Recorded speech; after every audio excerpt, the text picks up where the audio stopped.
আসসালামু আলাইকুম। এই ভিডিওতে আমরা দেখব লিস্ট কিভাবে অ্যাড করে। হ্যাঁ, তো লিস্ট আছে মেইনলি তিন ধরনের। একটা হলো আনঅর্ডার্ড লিস্ট ইউএল, একটা হলো অর্ডার্ড লিস্ট ওএল, আর একটা হলো ডেসক্রিপটিভ লিস্ট ডিএল। ওকে, আমরা এই ভিডিওতে ইউএল আর ওএল দেখব, যেটা ম্যাক্সিমাম কেসে ইউজ হয়। তো ফার্স্টে আনঅর্ডার্ড লিস্ট শুরু করা যাক।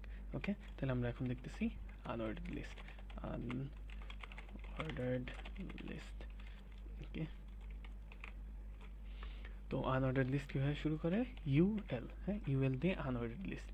ওকে, তাহলে এখন এটা দিয়ে বোঝাচ্ছে যে আমি একটা আনঅর্ডার্ড লিস্ট শুরু করছি আর এখানে শেষ করব। ওকে, এর মাঝখানে যা দিব সেগুলো আনঅর্ডার্ড লিস্টে হবে। তো একটা লিস্টে কি থাকে? লিস্টের ভিতরে অনেক আইটেমস থাকে যাদেরকে বলে লিস্ট আইটেম।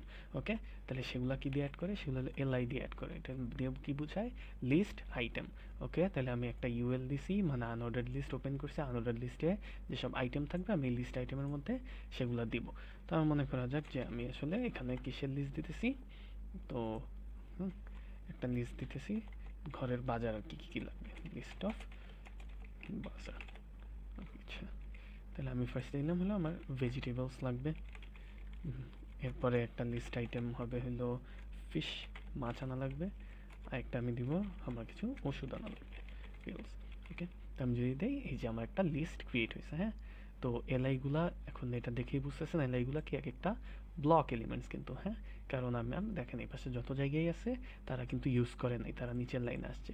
তো আপনি যদি একই লাইন দিতে চান তাহলে সেটা সিএসএস ইউজ করে করা যাবে, বাট এটা আমাদের এখন স্কোপের বাইরে। তাহলে আমরা যদি দেখি এখানে কীভাবে লিস্ট আইটেমগুলো অ্যাড করলাম। ওকে, তাহলে বাই ডিফল্টে যে লিস্টগুলো শুরু হয় কি দিয়ে?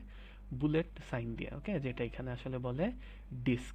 তাহলে আমরা চাইলে এই আইকনগুলো, এই যে বুলেট আইকন যেগুলো আছে সেগুলো আমরা আসলে চেঞ্জ করে দিতে পারি। সেটা আসলে হালকা পাতলা এখানে সিএসএস ইউজ করা হয়। সিএসএস এর জন্য আসলে স্টাইল দেওয়া হয়, এটা হলো লিস্ট স্টাইল টাইপ।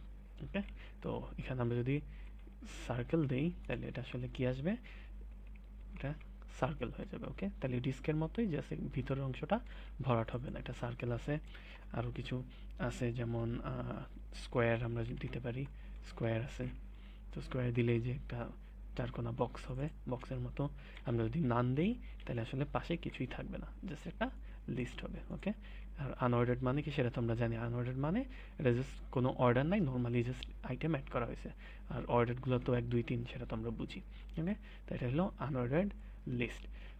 এখন আমরা চাইলে লিস্ট আইটেমের ভিতরেও একটা লিস্ট আইটেমের ভিতর আমরা কিন্তু লিস্ট অ্যাড করতে পারি। তখন সেটা হলো একটা লিস্টের ভিতরে লিস্ট, যেটাকে বলে নেস্টেড লিস্ট। যেমন আমার মনে হলো যে এই ভেজিটেবলের মধ্যে আরও কিছু আইটেম অ্যাড করা উচিত। যেমন কী কী ভেজিটেবল লাগবে? যেমন আলু, বেগুন, এগুলো যদি লাগে তাহলে আমরা যদি অ্যাড করতে চাই তাহলে এর মধ্যে আমি একটা লিস্ট শুরু করব। তাহলে লিস্ট দিলাম। এই লিস্টের মধ্যে যে আইটেমগুলো হবে সেটা ফার্স্ট দিলাম হলো পটেটো, এরপরে একটা দিলাম হলো টমেটো, আরেকটা দিলাম হলো ক্যাবেজ। ওকে, আমরা যদি অ্যাড করি তাহলে দেখেন এই ভেজিটেবলের আন্ডারে এই জিনিসগুলা ক্রিয়েট হয়েছে। ওকে, লিস্ট স্টাইল টাইপ এটা হলো অটোমেটিক একটা ফরম্যাটে নিয়ে নিছে। আমি এখানে যেহেতু স্পেসিফাই করি নাই, তাহলে আমি এখানে চাইলে এটাও স্পেসিফাই করে দিতে পারি যে এদের আইকনগুলো দেখতে কেমন হবে। তাই লিস্ট স্টাইল টাইপ আমি এটা দিয়ে দিলাম ডিস্ক। ওকে, আর উপরেরগুলো নাম দেওয়া আছে। তাহলে ভেজিটেবলের মধ্যে এই জিনিসগুলা লাগবে। ওকে, তাহলে এটা ছিল আনঅর্ডার্ড লিস্ট। তাহলে একটা লিস্টের ভিতরে আরেকটা লিস্ট আছে, সেটাকে বলা হয় নেস্টেড লিস্ট। এরকম করে অনেকগুলো নেস্টেড লিস্ট থাকতে পারে, দরকার হলে আমার এখানে আরেকটা লিস্ট থাকতে পারে। ওকে, তাহলে এটা ছিল হলো আনঅর্ডার্ড লিস্ট। ওকে, এবার আমরা দেখব অর্ডার্ড লিস্ট। তাহলে অর্ডার্ড লিস্টে আসলে কি ইউজ করা হয়? ওএল। তাহলে আমরা এখন দেখব হলো আনঅর্ডার্ড লিস্ট, যেটা হলো ওএল দিয়ে প্রকাশ করে। ওকে, ওএল। তাহলে এখানে আমরা লিস্ট আইটেমগুলো অ্যাড করি আগেরগুলোর মতোই। তাহলে লিস্ট আইটেম একটা হলো ভেজিটেবলস, আরেকটা লিস্ট আইটেম হলো ফিশ, আরেকটা লিস্ট আইটেম হলো পিলস। তো এবার যদি দেখেন অর্ডার মানে কি? তাদের একটা অর্ডার করা থাকবে। তো জেনারেলি আপনি যদি কিছু না দেন তাহলে বাই ডিফল্ট 1 2 3 দিয়ে অর্ডার করবে। আমি চাইলে 1 2 3 এগুলারে চেঞ্জও করে দিতে পারি। সো এখানে আর সিএসএস ইউজ করা লাগে না, এখানে অ্যাট্রিবিউটই আছে টাইপ। তাহলে আমি এখানে টাইপ আসলে এই যে এই কয়েকটাই আছে। আমি যদি 1 দিই তাহলে 1 2 3 করবে। আমি যদি এ দিই তাহলে ক্যাপিটাল এবিসি দিয়ে সে আসলে এই নাম্বারিংগুলো করবে। আমি যদি স্মল ক্যাপ দিই তাহলে স্মল লেটার দিয়ে নাম্বারিং করবে। এখানে আসলে রোম্যানও দেওয়া যায়। রোম্যান মানে কি? আই। ওকে, আই দিলে এই যে রোম্যান হবে। আমি চাইলে ছোট হাতের আই দিতে পারি, তাহলে ছোট হাতেরগুলো দিয়ে হবে। ঠিক আছে, আচ্ছা। এখানে আরেকটি ইন্টারেস্টিং জিনিস আছে অর্ডার লিস্টে। আমি যদি কিছু না দিই তাহলে তো 1 2 3 হয়। আমি চাইলে আসলে বলে দিতে পারি যে এখানে আসলে নাম্বারটা কত থেকে স্টার্ট হবে। আমি দিতে পারি স্টার্ট 4, তাহলে এখানে আসলে 4 থেকে নাম্বারিংটা শুরু হবে, 4 5 6, ঠিক আছে।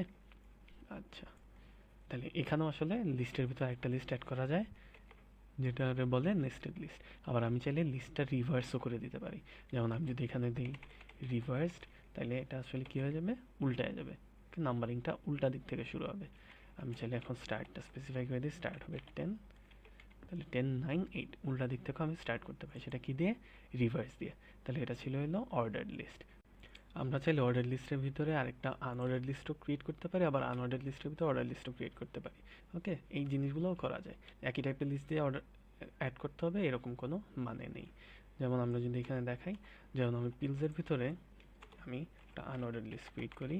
তো এখানে লিস্ট আইটেমগুলো যেমন দিলাম নাপা, একটা দিলাম নাপা এক্সট্রা, আর একটা দিতেছি এইস। তো এই যে আমি চাইলে আসলে এগুলোর ভিতরে অ্যাড করে দিতে পারি। এখানে আমি স্টাইল অ্যাড করতে পারি, আরও যা যা অ্যাট্রিবিউট ছিল সবই আসলে করা যায়। ওকে, তাহলে আমরা আসলে এই ভিডিওতে কি দেখলাম, অর্ডার লিস্ট আর আনঅর্ডার লিস্ট কীভাবে আসে। Thank you.